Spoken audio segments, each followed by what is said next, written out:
شروع اللہ کے نام سے جو بڑا مہربان نہایت رحم والا ہے۔ قسم ہے صف باندھنے والوں کی پرا جما کر، پھر ڈانٹنے والوں کی جھڑک کر، پھر ذکر یعنی قرآن پڑھنے والوں کی غور کر کر کہ تمہارا معبود ایک ہی ہے جو آسمانوں اور زمین اور جو چیزیں ان میں ہیں سب کا مالک ہے، اور سورج کے طلوع ہونے کے مقامات کا بھی مالک ہے۔ بے شک ہم ہی نے آسمان دنیا کو ستاروں کی زینت سے مزین کیا اور ہر شیطان سرکش سے اس کی حفاظت کی کہ اوپر کی مجلس کی طرف کان نہ لگا سکیں، اور ہر طرف سے ان پر انگارے پھینکے جاتے ہیں، یعنی وہاں سے نکال دینے کو، اور ان کے لیے عذاب دائمی ہے۔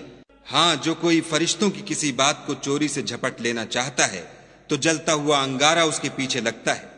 تو ان سے پوچھو کہ ان کا بنانا مشکل ہے یا جتنی خلقت ہم نے بنائی ہے ان کا، انہیں ہم نے چپکتے گارے سے بنایا ہے۔ ہاں، تم تو تعجب کرتے ہو اور یہ تمسخر کرتے ہیں، اور جب ان کو نصیحت دی جاتی ہے تو نصیحت قبول نہیں کرتے، اور جب کوئی نشانی دیکھتے ہیں تو ٹھٹھے کرتے ہیں اور کہتے ہیں کہ یہ تو صریح جادو ہے۔ بھلا جب ہم مر گئے اور مٹی اور ہڈیاں ہو گئے تو کیا پھر اٹھائے جائیں گے؟ اور کیا ہمارے باپ دادا بھی جو پہلے ہو گزرے ہیں؟ کہہ دو کہ ہاں، اور تم ذلیل ہوگے۔ وہ تو ایک زور کی آواز ہوگی اور یہ اس وقت دیکھنے لگیں گے اور کہیں گے ہائے شامت، یہی جزا کا دن ہے۔ کہا جائے گا کہ ہاں، فیصلے کا دن جس کو تم جھوٹ سمجھتے تھے یہی ہے۔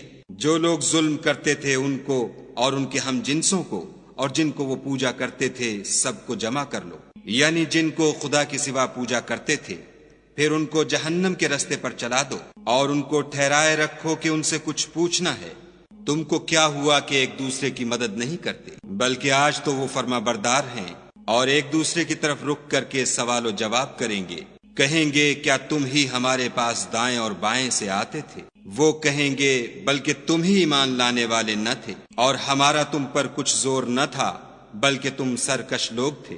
سو ہمارے بارے میں ہمارے پروردگار کی بات پوری ہو گئی، اب ہم مزے چکھیں گے۔ ہم نے تم کو بھی گمراہ کیا اور ہم خود بھی گمراہ تھے، پس وہ اس روز عذاب میں ایک دوسرے کے شریک ہوں گے۔ ہم گناہ گاروں کے ساتھ ایسا ہی کیا کرتے ہیں۔ ان کا یہ حال تھا کہ جب ان سے کہا جاتا تھا کہ خدا کے سوا کوئی معبود نہیں تو غرور کرتے تھے اور کہتے تھے کہ بھلا ہم ایک دیوانے شاعر کے کہنے سے کہیں اپنے معبودوں کو چھوڑ دینے والے ہیں؟ نہیں، بلکہ وہ حق لے کر آئے ہیں اور پہلے پیغمبروں کو سچا کہتے ہیں۔ بے شک تم تکلیف دینے والے عذاب کا مزہ چکھنے والے ہو، اور تم کو بدلہ ویسا ہی ملے گا جیسے تم کام کرتے تھے، مگر جو خدا کے بندگان خاص ہیں یہی لوگ ہیں جن کے لیے روزی مقرر ہے، یعنی میوے، اور ان کا اعزاز کیا جائے گا۔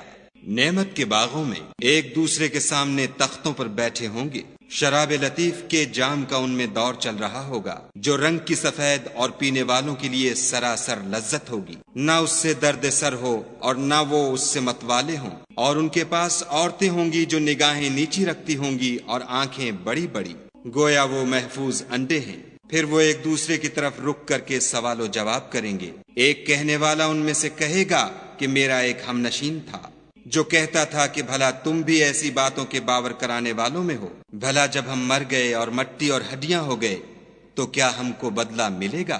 پھر کہے گا کہ بھلا تم اسے جھانک کر دیکھنا چاہتے ہو؟ اتنے میں وہ خود جھانکے گا تو اس کو وسط دوزخ میں دیکھے گا، کہے گا کہ خدا کی قسم تو مجھے ہلاک ہی کر چکا تھا، اور اگر میرے پروردگار کی مہربانی نہ ہوتی تو میں بھی ان میں ہوتا جو عذاب میں حاضر کیے گئے ہیں۔ کیا یہ نہیں کہ ہم آئندہ کبھی مرنے کے نہیں؟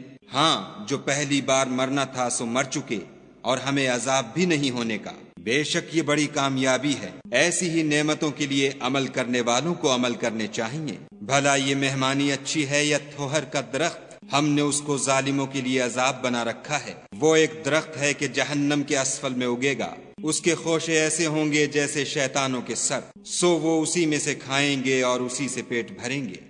پھر اس کھانے کے ساتھ ان کو گرم پانی ملا کر دیا جائے گا، پھر ان کو دوزخ کی طرف لوٹایا جائے گا۔ انہوں نے اپنے باپ دادا کو گمراہ ہی پایا، سو وہ انہی کے پیچھے دوڑے چلے جاتے ہیں، اور ان سے پیشتر بہت سے پہلے لوگ بھی گمراہ ہو گئے تھے، اور ہم نے ان میں متنبع کرنے والے بھیجے، سو دیکھ لو جن کو متنبع کیا گیا تھا ان کا انجام کیسا ہوا۔ ہاں، خدا کے بندگان خاص کا انجام بہت اچھا ہوا۔ اور ہم کو نوح نے پکارا سو دیکھ لو کہ ہم دعا کو کیسے اچھے قبول کرنے والے ہیں، اور ہم نے ان کو اور ان کے گھر والوں کو بڑی مصیبت سے نجات دی، اور ان کی اولاد کو ایسا کیا کہ وہی باقی رہ گئے، اور پیچھے آنے والوں میں ان کا ذکر جمیل باقی چھوڑ دیا، یعنی تمام جہان میں کہ نوح پر سلام۔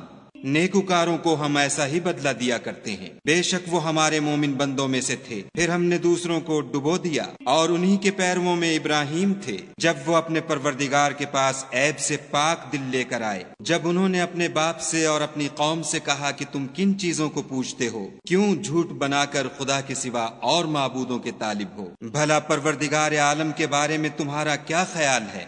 تب انہوں نے ستاروں کی طرف ایک نظر کی اور کہا میں تو بیمار ہوں، تب وہ ان سے پیٹھ پھیر کر لوٹ گئے۔ پھر ابراہیم ان کے معبودوں کی طرف متوجہ ہوئے اور کہنے لگے کہ تم کھاتے کیوں نہیں؟ تمہیں کیا ہوا ہے؟ تم بولتے نہیں؟ پھر ان کو داہنے ہاتھ سے مارنا اور توڑنا شروع کیا، تو وہ لوگ ان کے پاس دوڑے ہوئے آئے۔ انہوں نے کہا کہ تم ایسی چیزوں کو کیوں پوچھتے ہو جن کو خود تراشتے ہو، حالانکہ تم کو اور جو تم بناتے ہو اس کو خدا ہی نے پیدا کیا ہے۔ وہ کہنے لگے کہ اس کے لیے ایک عمارت بناؤ، پھر اس کو آگ کے ڈھیر میں ڈال دو۔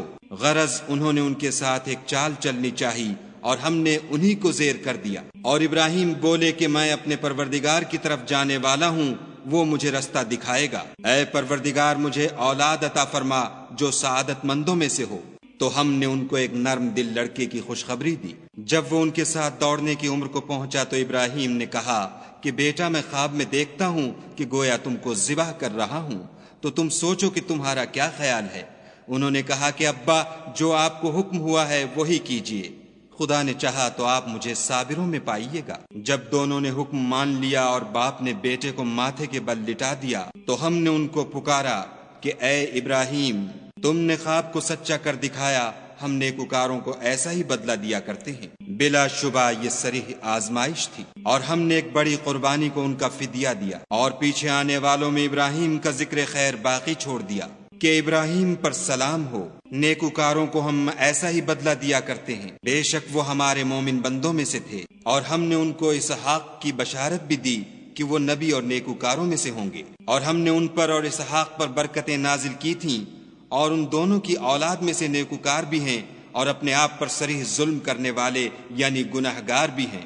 اور ہم نے موسیٰ اور ہارون پر بھی احسان کیے، اور ان کو اور ان کی قوم کو مصیبت عظیمہ سے نجات بخشی، اور ان کی مدد کی تو وہ غالب ہو گئے، اور ان دونوں کو کتاب واضح المطالب عنایت کی، اور ان کو سیدھا رستہ دکھایا، اور پیچھے آنے والوں میں ان کا ذکر خیر باقی چھوڑ دیا کہ موسیٰ اور ہارون پر سلام، بے شک ہم نیکوکاروں کو ایسا ہی بدلہ دیا کرتے ہیں۔ وہ دونوں ہمارے مومن بندوں میں سے تھے، اور الیاس بھی پیغمبروں میں سے تھے۔ جب انہوں نے اپنی قوم سے کہا کہ تم ڈرتے کیوں نہیں؟ کیا تم بعال کو پکارتے اور اسے پوچھتے ہو، اور سب سے بہتر پیدا کرنے والے کو چھوڑے دیتے ہو، یعنی خدا کو جو تمہارا اور تمہارے اگلے باپ دادا کا پروردگار ہے؟ تو ان لوگوں نے ان کو جھٹلا دیا، سو وہ دوزخ میں حاضر کیے جائیں گے۔ ہاں خدا کے بندگان خاص مبتلا عذاب نہیں ہوں گے۔ اور ان کا ذکر خیر پچھلوں میں باقی چھوڑ دیا کہ الیاسین پر سلام، ہم نیک لوگوں کو ایسا ہی بدلہ دیتے ہیں، بے شک وہ ہمارے مومن بندوں میں سے تھے۔ اور لوط بھی پیغمبروں میں سے تھے، جب ہم نے ان کو اور ان کے گھر والوں کو سب کو عذاب سے نجات دی مگر ایک بڑھیا کہ پیچھے رہ جانے والوں میں تھی۔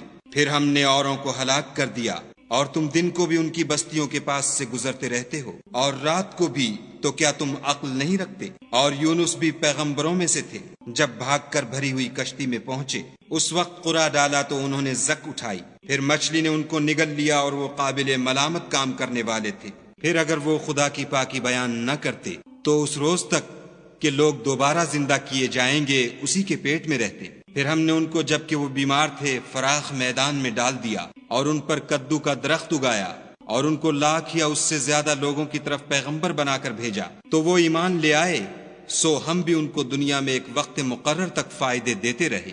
ان سے پوچھو تو کہ بھلا تمہارے پروردگار کے لیے تو بیٹیاں اور ان کے لیے بیٹے، یا ہم نے فرشتوں کو عورتیں بنایا اور وہ اس وقت موجود تھے؟ دیکھو یہ اپنی جھوٹ بنائی ہوئی بات کہتے ہیں کہ خدا کی اولاد ہے، کچھ شک نہیں کہ یہ جھوٹے ہیں۔ کیا اس نے بیٹوں کی نسبت بیٹیوں کو پسند کیا ہے؟ تم کیسے لوگ ہو، کس طرح کا فیصلہ کرتے ہو؟ بھلا تم غور کیوں نہیں کرتے؟ یا تمہارے پاس کوئی صریح دلیل ہے؟ اگر تم سچے ہو تو اپنی کتاب پیش کرو۔ اور انہوں نے خدا میں اور جنوں میں رشتہ مقرر کیا، حالانکہ جنات جانتے ہیں کہ وہ خدا کے سامنے حاضر کیے جائیں گے۔ یہ جو کچھ بیان کرتے ہیں خدا اس سے پاک ہے، مگر خدا کے بندگان خالص مبتلا عذاب نہیں ہوں گے۔ سو تم اور جن کو تم پوجتے ہو خدا کے خلاف بہکا نہیں سکتے مگر اس کو جو جہنم میں جانے والا ہے۔ اور فرشتے کہتے ہیں کہ ہم میں سے ہر ایک کا ایک مقام مقرر ہے، اور ہم صف باندھے رہتے ہیں اور خدا پاک ذات کا ذکر کرتے رہتے ہیں۔ اور یہ لوگ کہا کرتے تھے کہ اگر ہمارے پاس اگلوں کی کوئی نصیحت کی کتاب ہوتی تو ہم خدا کے خالص بندے ہوتے، لیکن اب اس سے کفر کرتے ہیں، سو ان قریب ان کو اس کا نتیجہ معلوم ہو جائے گا۔ اور اپنے پیغام پہنچانے والے بندوں سے ہمارا وعدہ ہو چکا ہے کہ وہی مظفر و منصور ہیں، اور ہمارا لشکر غالب رہے گا۔ تو ایک وقت تک ان سے اعراض کیے رہو اور انہیں دیکھتے رہو، یہ بھی ان قریب کفر کا انجام دیکھ لیں گے۔ کیا یہ ہمارے عذاب کے لیے جلدی کر رہے ہیں؟ مگر جب وہ ان کے میدان میں آ اترے گا تو جن کو ڈر سنایا گیا تھا ان کے لیے برا دن ہوگا۔ اور ایک وقت تک ان سے منہ پھیرے رہو اور دیکھتے رہو، یہ بھی ان قریب نتیجہ دیکھ لیں گے۔ یہ جو کچھ بیان کرتے ہیں تمہارا پروردگار جو صاحب عزت ہے اس سے پاک ہے، اور پیغمبروں پر سلام۔ سب طرح کی تعریف خدائے رب العالمین کو سزاوار ہے۔